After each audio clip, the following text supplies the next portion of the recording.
23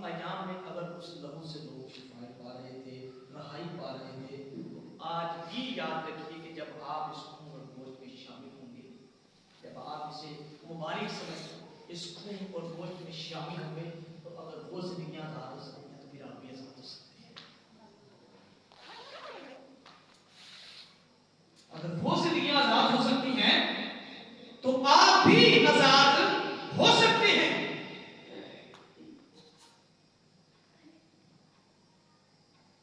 یہ ایک ایسی رسم ہے جس کا ایک اپنا تقدس ہے۔ اس کے تقدس کو نظر انداز کرنا خدا کی طرف سے سزا کا باعث ہے۔ اس کے تقدس کی پامالی کرنا ہمارے لیے سزا کا باعث ہو سکتا ہے۔ چیلنج کیا ہے میرے اور آپ کے؟ خیال کریں کہ ہماری زندگی کا جو معیار ہے، کیا ہم اس معیار کے مطابق اپنے آپ کو ڈھال رہے ہیں جس کے مطابق میرا اور آپ کا خداوند یسوع مسیح ہمیں ڈال کر گیا تھا، جس کے مطابق میرے اور آپ کے خداوند یسوع مسیح نے ہمیں ڈال کر ہمیں نجات کے لیے تیار کیا تھا، ہمارے لیے خون بہایا تھا، ہمیں تیار کیا تھا؟ کیا ہم اب اس معیار کے مطابق ہیں؟ اگر نہیں ہے تو پھر آج سوچیں، خیال کریں کہ اس شائبانی میں شامل ہونے کے لیے، اس کے گوشت اور خون میں شامل ہونے کے لیے اپنے آپ کو پاک کریں، تیار کریں اپنے آپ کو۔ یسوع مسیح جو بادشاہوں کا بادشاہ ہے، جو اپنے باپ سے حکم لے کر آیا تھا، تمام احکامات کو پورا کیا، میں سمجھتا ہوں کہ اس کے اندر جو پاکیزگی کی علامات تھی، جو اس کے اندر شامل تھی، اگر وہ اتنا پاک تھا تو پھر آج ضرورت ہے کہ ہم ایک عام انسان ہوتے ہوئے ہم بھی اپنے آپ کو پاک کریں، تیار کریں، تاکہ ہماری زندگی کا معیار جب ہم اس کے سامنے پیش ہوں تو بڑھ جائے۔ ہم اس کے سامنے جب پیش کیے جائیں تو ہم مبارک ٹھہریں، تاکہ جب جب ہم خدا کے حضور جائیں ہماری زندگیوں کا معیار کم نہیں بلکہ بڑھتا جائے۔